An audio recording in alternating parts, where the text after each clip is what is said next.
Hello, in this video we're gonna check if iPhone 14 Pro has a fingerprint sensor. So to do this, first let's open up our settings.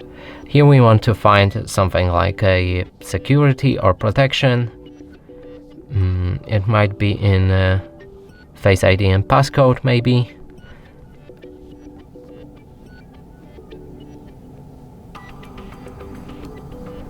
Not here. Let's try privacy and security. We can also go for the search and here enter fingerprint.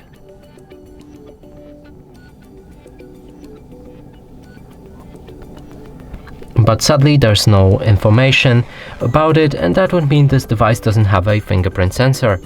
And that's it for this video. Hope you like it. Please consider subscribing to our channel, leave a like and a comment below.